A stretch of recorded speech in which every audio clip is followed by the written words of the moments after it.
hujan dengan intensitas sedang hingga lebat terjadi sepekan ini dikarenakan peralihan dari musim kemarau ke musim hujan atau yang disebut dengan musim pancaroba.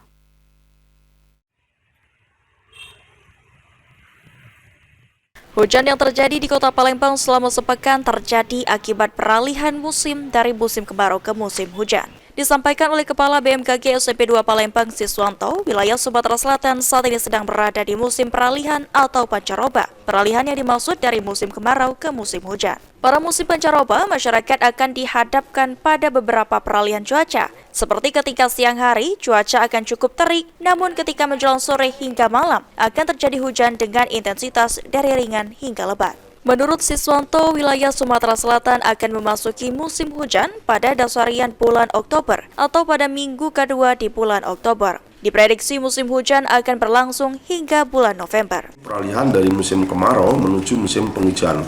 Tentu beberapa karakteristik kondisi cuaca di musim peralihan atau pancaroba, masyarakat akan dihadapkan beberapa kondisi cuaca. Siangnya barangkali kita akan melihat atau merasakan kondisi cuaca yang masih cukup terik, cukup panas, tetapi menjelang sore dan hingga malam barangkali yang tidak butuh waktu lama, masyarakat akan menemui atau dihadapkan kondisi cuaca barangkali di beberapa daerah atau kabupaten kota itu sudah mengalami hujan ya, meskipun intensitasnya barangkali masih antara intensitas ringan dengan intensitas sedang. Ditambahkan Siswanto, pada musim pancaroba ini, masyarakat diimbau untuk selalu berhati-hati, terutama dengan adanya potensi angin puting beliung yang disertai hujan deras. Sementara untuk masyarakat di dataran tinggi juga dihimbau untuk mewaspadai potensi longsor. Ilham Wahyudi, PAL TV.